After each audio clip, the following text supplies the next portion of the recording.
Because I'm on it now. It's okay. I'm going to mute you, Lynette. Now you don't have to whisper because no one else can hear you.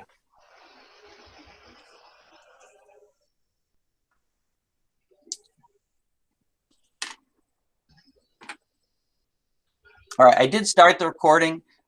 Recordings in Google Meet, if you don't remember or you weren't here the last couple days with me, are a shared recording. So please don't go down to your three dots and click stop recording because you stop it for everybody. Fortunately, out of the 4 classes I've done this week, I only forgot to record one of them. So this one will be recorded. As soon as we're done with the class, the recording gets saved and then it's automatically shared with you in your Google Drive under Shared with Me. It does that based on you being a invitee via the calendar appointment.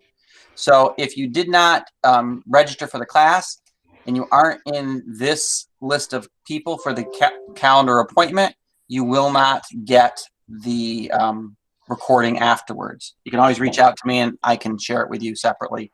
It is posted on our Google Classroom and it's also going to be on my YouTube channel, which, as I've said before, you just Google John Bullington and there's only like 3 of us. I'm usually the one that's at the top of the list. And my picture is there like the picture in this Google Meet. Okay, so we're going to talk today about desktop publishing using Google Slides. One of the things that happened when we started switching over from Microsoft to Google for a lot of the different regular workflows is people go, well, I don't like Google because I can't make newsletters in Google Docs or I can't make this in Google Docs. And the reason for that is a lot of those things you'd be better off making in Google Slides than Google Docs. Google Docs is a fairly limited document editor. It's more or less 2 columns or single column. It doesn't have floating text boxes like you did in Word. Fortunately, all of those things that you did in Microsoft Word where you had to move things around and customize it can all be done in Google Slides.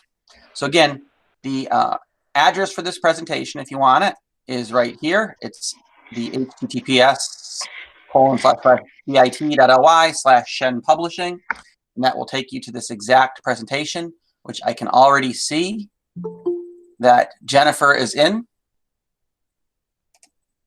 Okay, and so if the rest of you want it, once you pop in, you can click on this little star up here in the corner, and it will put it in your Google Drive in the starred folder, or you can go to File and make a copy, which will put an entire copy of this in your Google Drive, but you won't get any updates at that point because you've made a copy of it. Okay, so either of those ways are ways that you can capture it for future use. All right. One of the things you'll notice right away when you look at this desktop publishing presentation is it doesn't look like a normal presentation because the size of my page and the orientation of it is different than what you typically see in a slideshow. Typically in a slideshow, you see something that looks like this here, where you have a slide that looks like it's 16 by 9.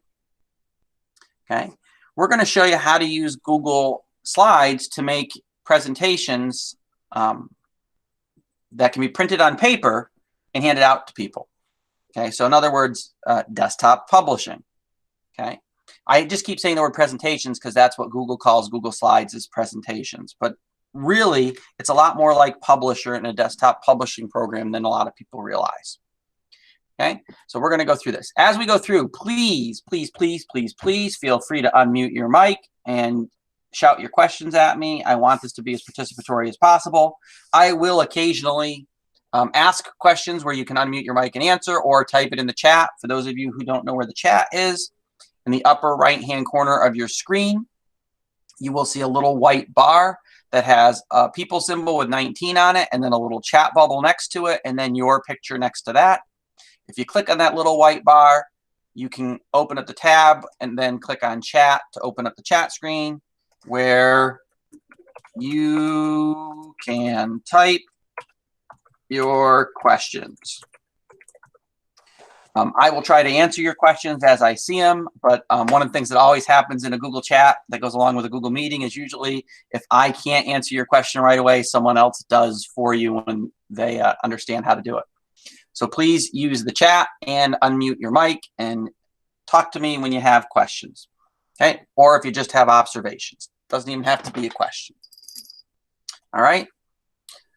Okay, so how do we make something fancy? What things are we making? Well, this morning I was in a panic because I realized it was Wednesday. And do we all know what Sunday is? Let's see if I can throw anybody else into a panic. Anyone? Bueller? It's Mother's Day. It's Mother's Day on Sunday. And with the home isolation, quarantining, whatever you want to call it, me being the awesome son that I am, forgot to go out and get a Mother's Day card. But I said, hey, you know what? I'm teaching a class today on desktop publishing. So what I'll do is I will make my Mother's Day card in Google. I simply made 2 slides, 1 and 2. And then I put the front of my card here. So Mother's Day isn't always about the bouquet of flowers. And then I put the inside of the card on the second slide. It's about the love that made them grow. Plus, with quarantine and all, I didn't want to risk a delivery. Okay, so that was my card. I simply printed it out 2-sided, cut it apart, stuck it in an envelope, and mailed it. Okay. Oop, let me mute somebody again. Oh, she did it for me. All right. So what I did is I took an 8.5 by 11 sheet of paper and made sure that my graphics and my text fit on a smaller portion so that when I printed it back to back, it would fit in one of those regular greeting card envelopes and look just like I had went to the store and bought a greeting card. Okay. Because, you know, the stores all have quarantine greeting cards now, right? The ones that are closed and you can't get to. All right. So that's an example of something you can do desktop publishing using Google Slides. I want to give you a couple other quick examples, just so you get an idea of what we're talking about and thinking in a different way before I start showing you how to do it. All right. And as we go through these, if you guys have examples that you're thinking of and you want to say, can this, please put them in the chat, open your mic, share them, and we'll say yes or no.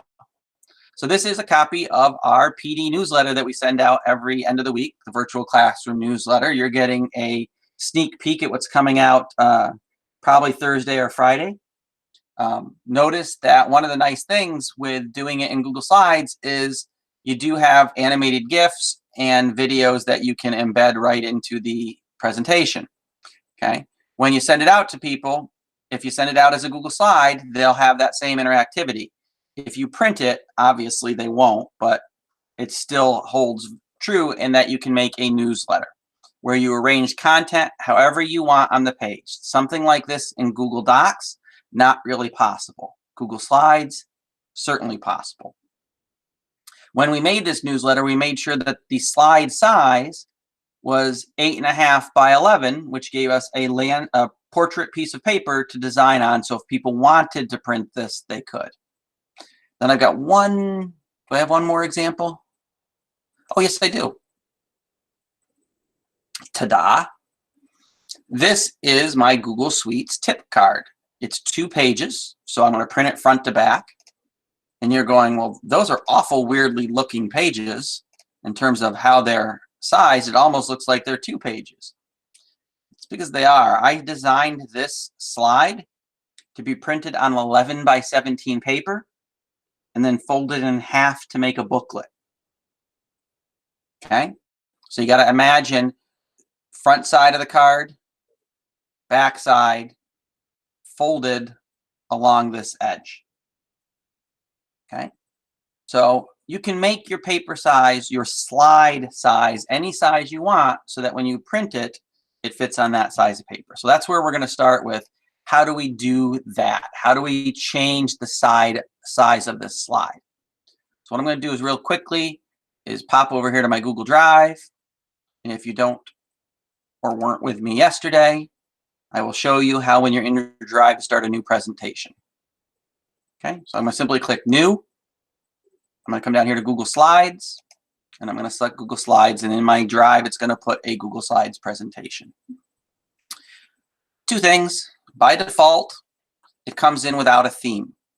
Probably good for this that you don't use a theme. Themes are really more designed for presentations, not for print publications.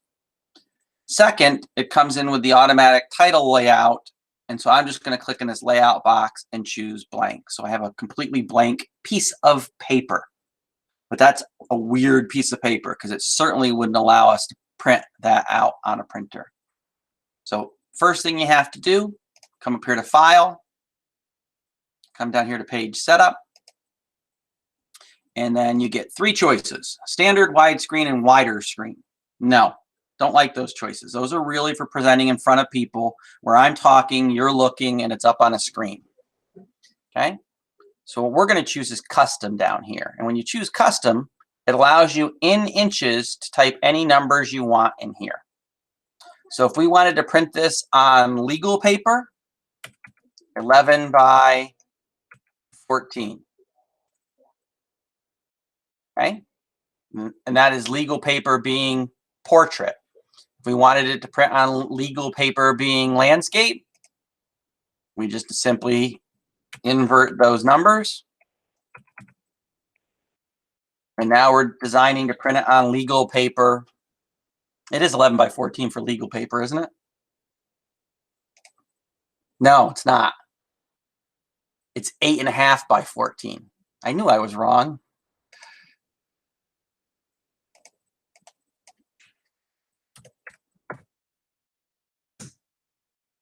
There. Now that looks like legal paper. Okay, so you can design your publication to fit on any size of paper.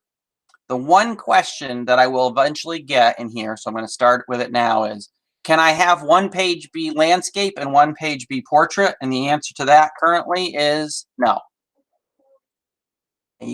Currently, your slides all have to face the same direction. Every time you add another slide, you will have to come up here to layout and choose blank.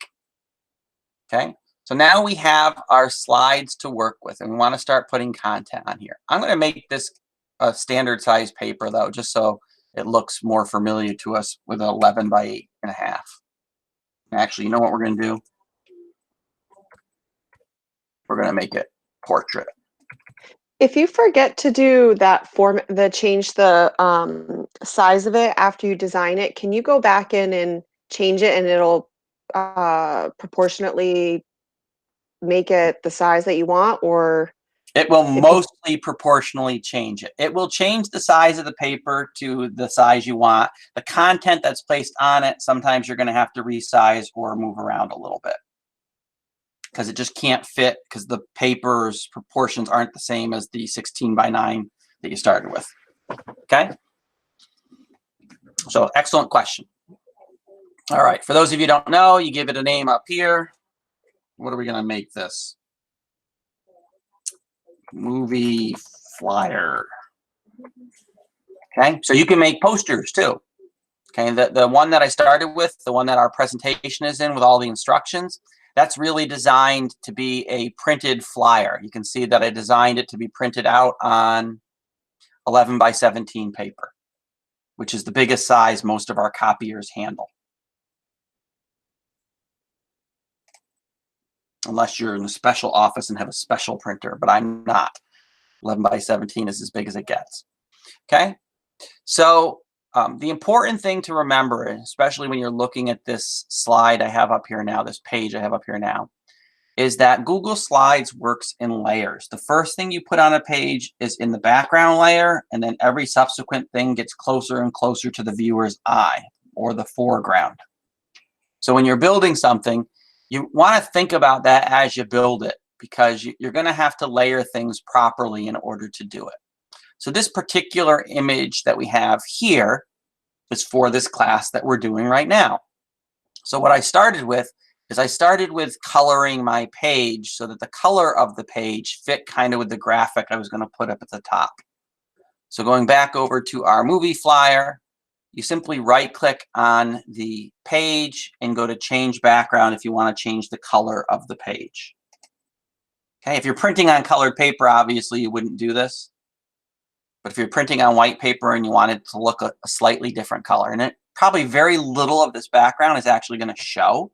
It's just going to be behind where you put content. So we'll go with that same light gray that I had. Oops, and I only did it on the second page.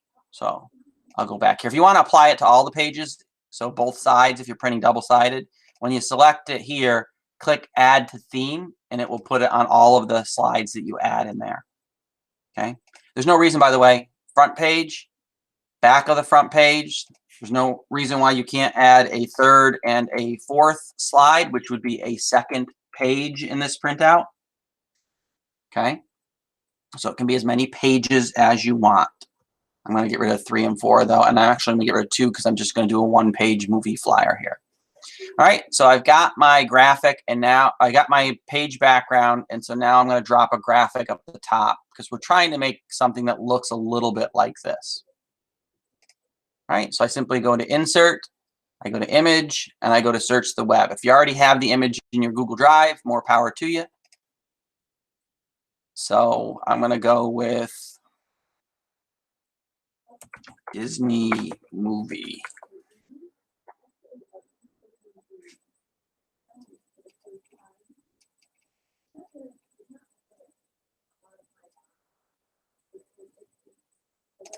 We'll go with Woody. All right, he's a little small, so he's probably going to be a little distorted when I stretch him. Okay, but I'm just going to the corner and I'm stretching from the corner. Generally, when you stretch from the corner, you can't distort the picture. If you stretch from one of the 4 sides, you can make the picture become Funhouse Mirrored is the effect. You make them really tall or really fat, depending on which of these 4 sides you stretch from instead of the corners. You can also hold the Shift key when you're stretching from a corner to make sure you keep it proportional. All right, so now I've kind of got my graphic up here at the top, so it looks like that. So now I want to put some kind of banner up here. All right, so I'm going to take the text box tool, and I'm going to come over part way. We'll leave room for another little graphic there and another part of the banner.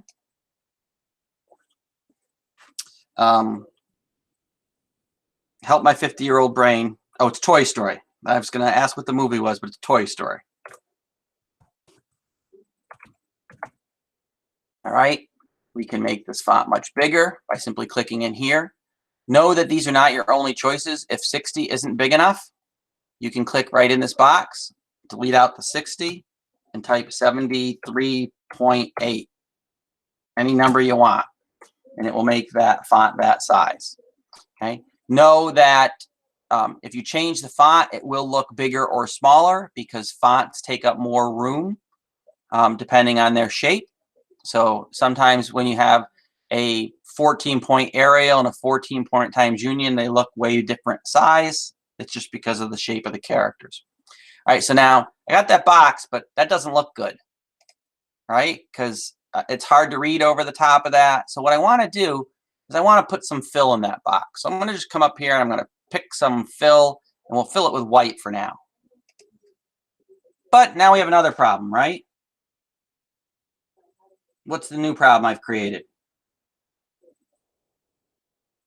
Just to see if you're awake and paying attention to me. Covering up Woody. I'm covering up Woody's head. So when you do the fill, a lot of people never catch this until somebody shows them. And I honestly had to go out and Google it to figure it out because I said it's got to be possible. So when I click on this fill box, if I come down here to custom, and then I pick my color. So I'm going to go with like a blue.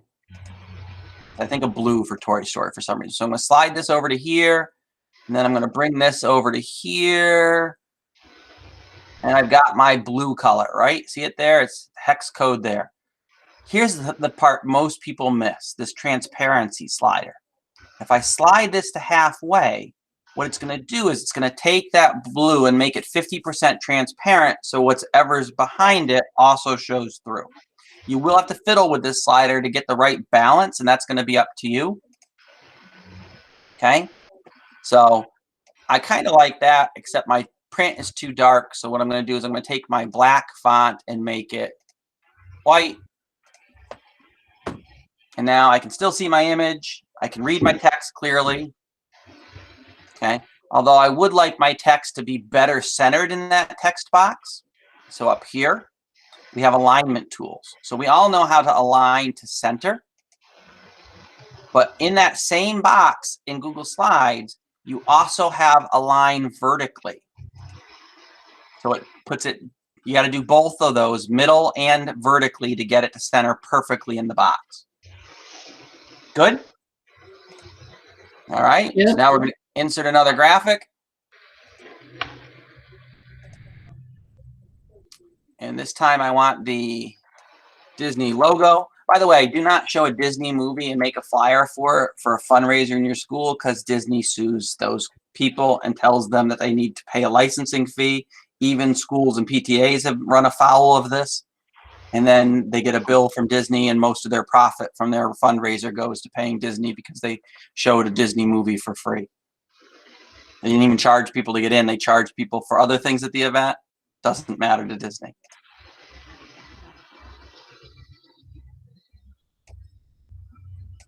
All right.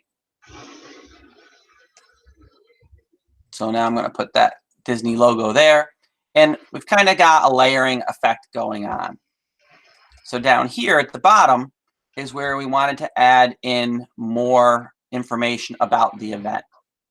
So what we're going to do is we're just going to simply go back here. We're going to click the text box tool, and we're going to draw a text box going across. How do I know my text box is lined up on the right-hand side? With the picture above it. Can anybody see? The red line. The red line, okay. Is my text box lined up with the left side of the toy store image? No. No. No, it's Okay. not.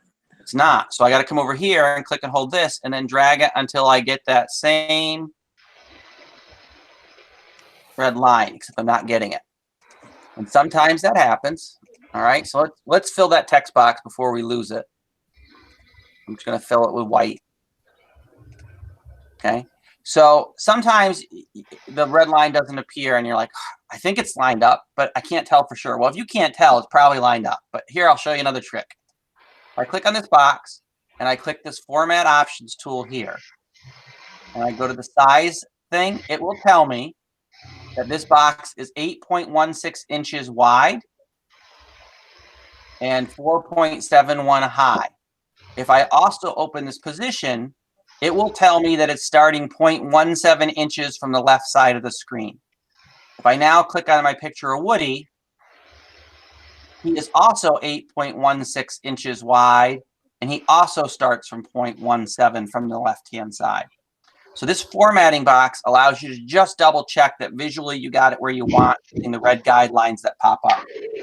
Okay? I know some of us are perfectionists. I'm not one of them, although Kathy might be chuckling at her desk right now because I fiddle with the newsletter to try to line things up all the time. But though that format guide helps you do it. All right, so here's where we put the details about our movie night. Movie night.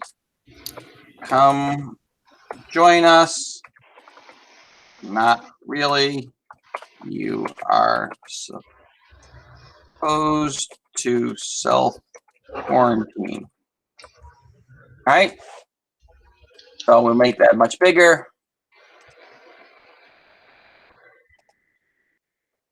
I think it still needs to be a little bit bigger. All right. So we're getting there. So now if we go back and look at my other desktop publishing guideline, you can see I've got another box down here with another picture overlaying it with the location details or your personal details. So to do that, what I'm going to do is do it a little bit different because I want to show you a different technique. So instead of using the text box to put a text box down here to type in that information, I spelled quarantine drastically wrong. A word we all have had to learn to spell all of a sudden that we never used before. Okay, I'm going to use a shape instead of a text box because what I want to do is I want to create a box at the bottom that's got slightly rounded corners to it rather than those sharp edges of a regular rectangle. So I'm going to click that. I'm going to come down here to the bottom and I'm going to drag my box across. Okay, automatically it fills the text box with a color. So I'm going to come back up here And I'm going to choose that custom blue that I used up top, although I am not going to make it transparent this time. So when I click on here, I come back into custom, and I take the slider and slide it back up. Okay, so now I got a rounded box. Doesn't appear, though, that I've got the box lined up with the left side. I'm going to kick it out a little bit. I think I have to kick it out a little bit more.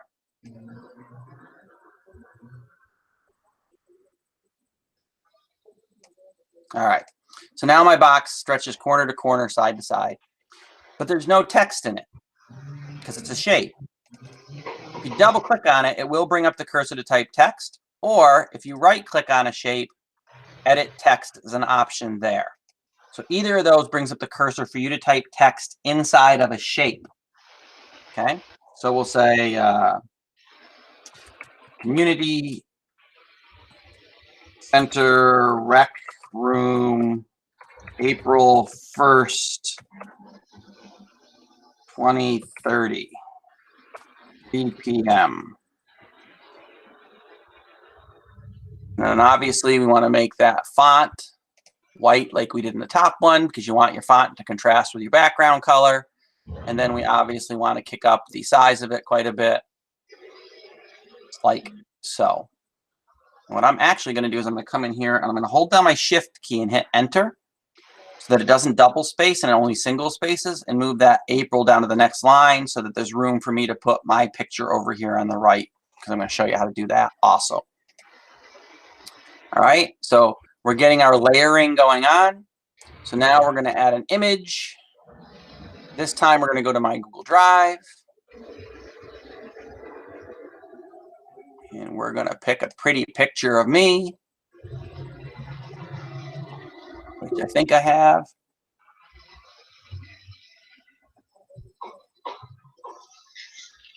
I don't think you're hearing feedback, but you might be hearing background. So Jean muted her mic. She was the last one. All right. So I'm going to come over to images and headshots. All right, we'll pick this one. Wow, that's big. So we'll make it smaller. Okay. And then one of the things I showed people yesterday in the Google class is you can come up here when you have an image selected, and this is the crop tool that lets you crop it and make it cut out the sides or the top. But you can also click on this mask image and then choose a shape. And we'll choose the heart, which I couldn't find yesterday, and somebody did put it in the chat for me. And now my picture is cropped in that shape. So I cropped a picture to a shape. Okay, so there's another little skill for you. All right. Now, what if I decide I don't want this bar in that picture at the bottom? I want to move it part way up and then put something else below it. So this is in the middle of my text box here. Well, I could click and move each of these, but if I click and move each of these, then the alignment gets thrown off. So one of the skills that's really useful to have in Google Slides, period, but especially when working desktop publishing, is grouping items that you want to be able to move and resize together as one shape. So I click on this first shape, and you'll see it puts the boxes around that. I hold down my control key. I'm going to click on the heart, and now it expands those boxes so that it's around my heart and around that box. And now if I right click, I can choose group to group those together. Now, when I click and move them, oops, I got the box behind it. When I click and move them, they now move together. Okay. The other thing that's important to realize too is that there is layering, and I told you this at the beginning on the slide. So if I click on this box in the back and I right click and say move this forward, it's going to cover over that box. Now that picture and that bar are still there. They're just behind this box. So it's real important that you learn this right click in order so that you can send things backwards or forwards. I can't bring this forward anymore because it's already as forward as I can get. I only have the option to send it backward. If I click on send backward, it sends it backward one step. If you've done 10 things, one step may not be enough to get it behind something. So they do give you the option of right-click, order, and say send all the way to the back or bring all the way to the front. Okay, so using the ordering to determine layering, using the group to group items together, you can arrange things however you want on a slide. Notice that if I come up here and I go to File and Print,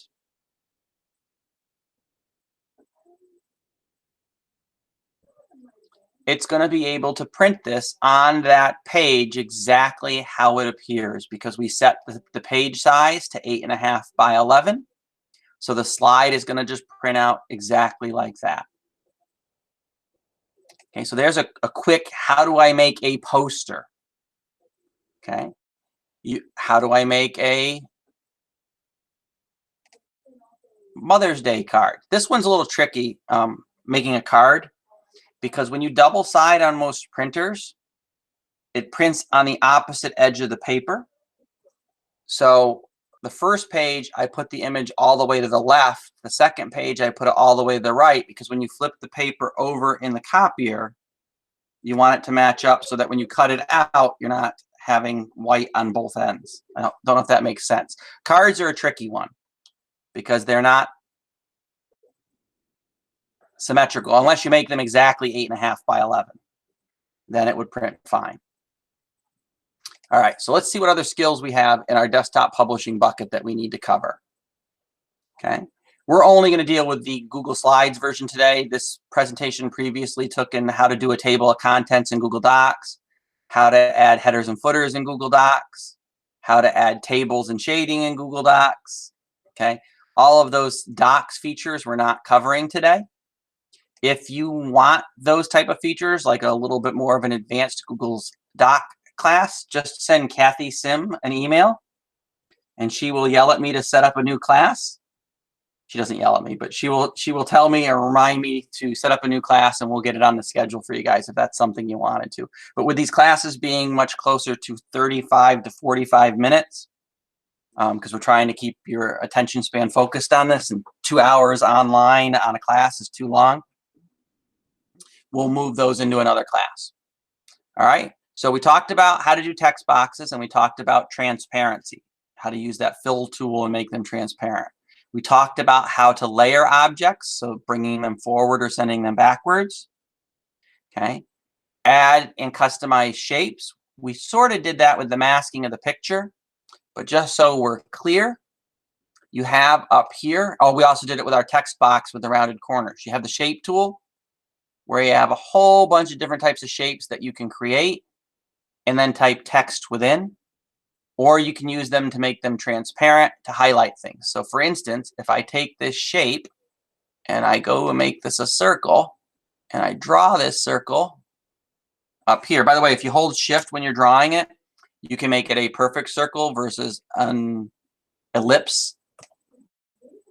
All right, so I got this lined up. It's right over Disney. Can't see the Disney. I come up here to my fill tool. We'll use a light yellow this time, and then we'll go in and customize it, and we'll make it very transparent. All right, so sometimes it helps your stuff to stand out, or I could send that back just to review. I send that back one layer. It's not going to get behind that Disney text because I did that Disney text a while ago. So when I do order and send backwards, nothing happens. So I have to keep doing it until I get it back to the right point. But since there's only like 6 things on this, I'm going to do it one at a time. Notice that you could also hit Control down arrow on your keyboard to get it to the right spot. Okay, so now it's finally in the right spot where my Disney logo is on top of that circle, which is also transparent, letting the picture through. So that's shapes and transparency. So we did that. Let's look at our page 2 and 3 of our flyer skills and see what we got. Change page size, check. Create semi-transparent shape, check. Insert and crop image. I didn't show you the crop, but I can. Align text within a box. We showed you how to do that with the center and middle alignments using that tool. Mask an image with shape. That's how we did that heart around my face. We didn't do tables at all, so maybe that's something I should show you. And I didn't show you how to draw a straight line. And I didn't show you how to change the line's color. So we'll do all those right now, because we do have about another 10 minutes. All right. So I'm going to move this box back down. Remember, I grouped these two items together so that when I move them, they move at the same time.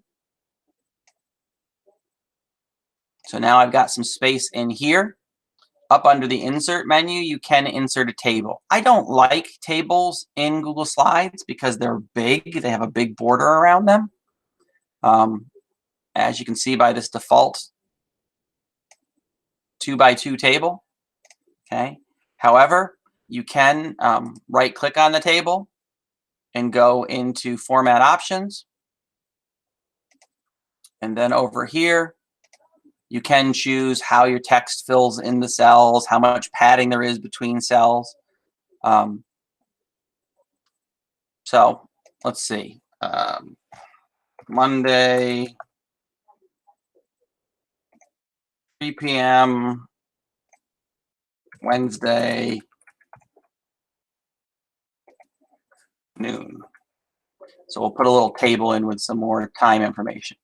So if you don't like the dark gray on the table, just simply select it. And this is the same if you select any image or object or group of objects. Once you've selected them and they'll highlight in blue, the changes you make up here on this bar will change them.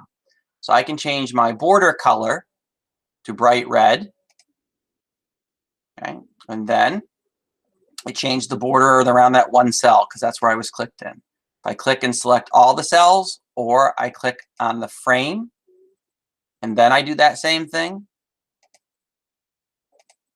it changes all of them. So you got to be careful what you have selected in terms of what it will do. So I'm going to select the whole table again, and I'm going to make that border thicker. Okay, so those tools work on anything. So if I wanted to put a thicker border around this heart, I could. However, this heart has now been grouped with this box, so I have to double click on it so that it selects just it. And then I can come up here to border weight and say 3, and border color and say red. And now I'm in a red heart.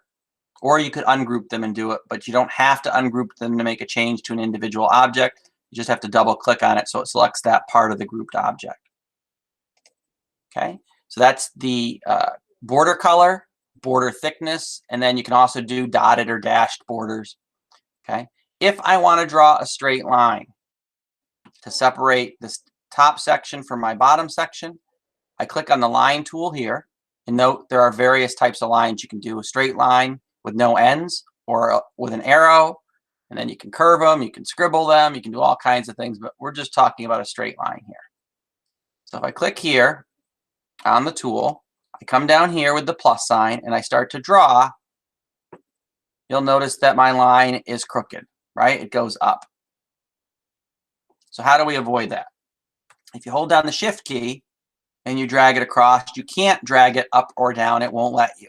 Shift, remember, is a perfect shape. Whether it's a line, a circle, a square, if you hold down the Shift key and then let go, it becomes the perfect version of that object, a straight line. And again, we'll make this one a dotted line. We'll make it thicker because this is where they're going to tear off and turn in their I'm attending slip. Okay. So let's see if I got them all because we're just about out of time and I want to get your questions. So this presentation I gave you has all of these different tips in it. It shows you how to change the transparency. It shows you how to add additional fonts, which I covered yesterday in the Google Slides presentation. Okay. It tells you what the different tools up on the toolbar do. So what the picture, what the text description is, and then a little bit about it. Okay. How to change the page sizes over here. How to mask images to a shape. Then we got on this next page, how to group items together, and a little bit about layering, one A, B, C, which one's in which layer. C is the most recently created one, B is the middle created one, A is the oldest one, because that's the way they layer automatically. Although I'm saying that, but I could have reordered them at any point in time. Okay, using the red lines for aligning objects on a slide. We didn't talk about embedding video into your newsletters except during my sample one. It's no different than adding video to a slide. It's simply going to insert in video, and then you only have two choices to choose from. You can choose from by searching YouTube or by putting a YouTube URL here, or you can have a video on your Google Drive. Those are the only two places you can have video that you can put into a presentation, from YouTube or from your Google Drive. There is no other video source, no TeacherTube, no Vimeo, no Instagram video, okay?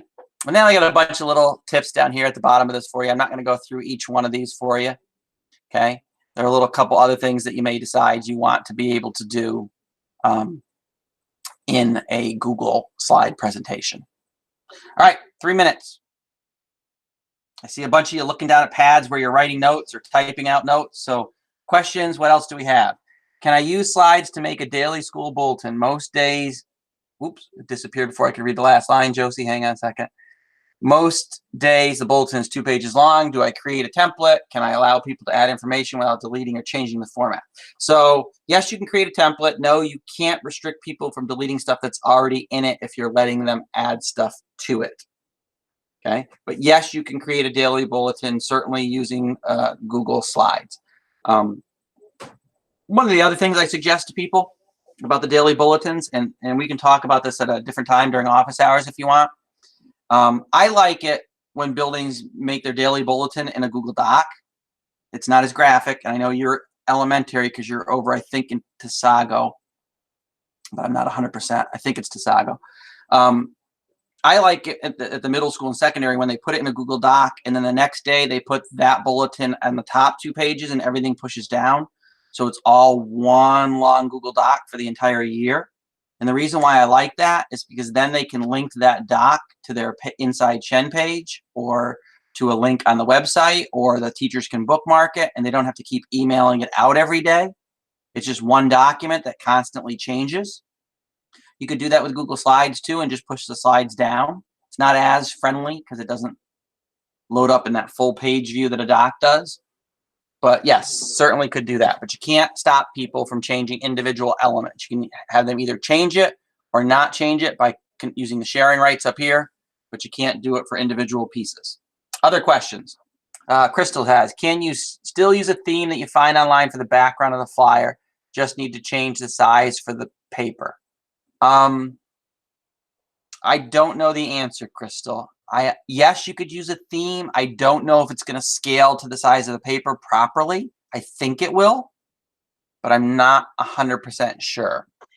I was just thinking, like, if there was a watercolor texture or something that wasn't like, I know the dinosaurs yesterday might not, but could you still do that if it was just like a uniform type texture to it? Yeah, if it's a texture, probably yes. But again, the problem is going to be is that you want to make sure that the resolution of the picture is big enough so that it's not a tiny picture being scaled to an 11 by 17 page, which then would distort it and make it look kind of blotchy.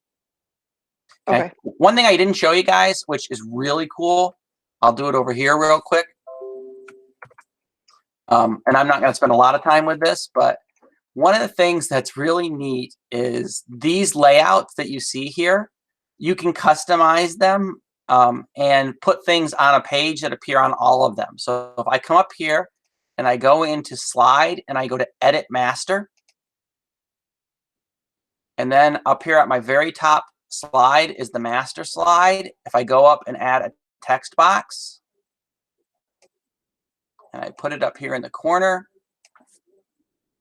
and I put bulljohn@shenschools.org as my sample text, and we'll make it bright yellow so you can see it easy.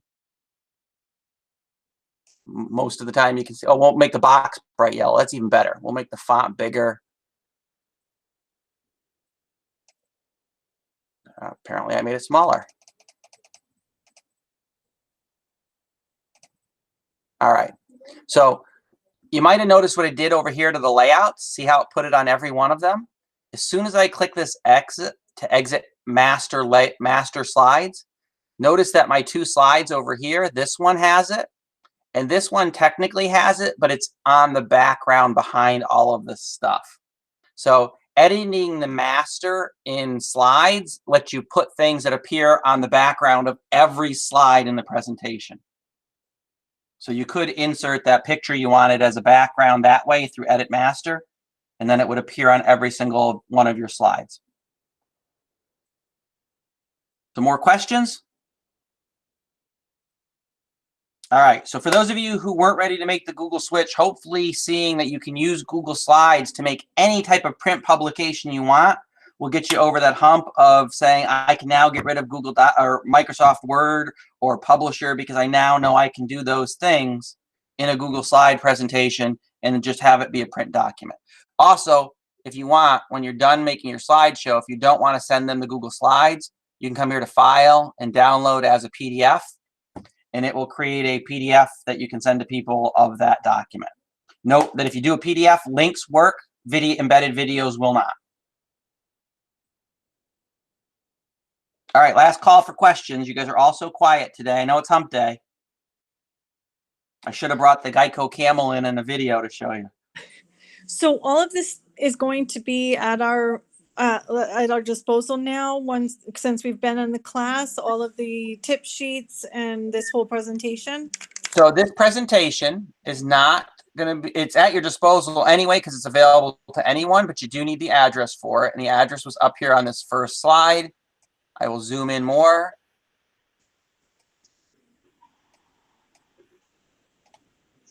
That right there. Okay. Is the address to get to this desktop publishing with Google. The recording of this meeting will automatically, Google does this automatically, so cool. You're in this meeting, you're in the calendar appointment, that's how you got to this meeting. Okay. Anybody who's in that calendar appointment, automatically it'll share this recording with when we're done recording it, and it puts it in my Google Drive. I don't have to go in and set it or anything. It just knows because you're part of that calendar invite to share this video with you, which I think is so cool. Okay. Yeah, that's great. Thank you. Yep. And I always remember I have office hours while we're out with this for the rest of the year from 9 to 11 and 1 to 2 almost every day. You can reach me in a Google Meet. If you send me an email down in my signature, the address for my Google Meet never changes. It's right there, 9 to 11, 1 to 2 every day. And usually around this time of the day, I have a class. So let's see what's on tomorrow's schedule, in case anybody's interested and hasn't signed up. Oops, let me save that. I don't know what I did, but oh, I added a teacher. Tomorrow's class is Gmail and calendar basics. Yes. So I signed up. If you haven't signed up and you need that. No, I did. I did sign up. Well, you and 48 other people. Oh my God. So, but I don't mind large classes. I told Kathy in this format because most of you don't talk and most of you don't participate. Whereas if I had 10 of you in a room, you'd be all asking me questions. For some reason in this format, you don't ask as many, but I'm still good either way. But if you want in that class, just go to the registration page and register. Kathy will add you. You'll get the invite for the Google Meet. And I will see you tomorrow at the same time, 3 o'clock. That class goes a little longer, 3 to 4. All right. Thanks, John. Thank you so Thank you. much. No problem. You guys have a good day. Thanks.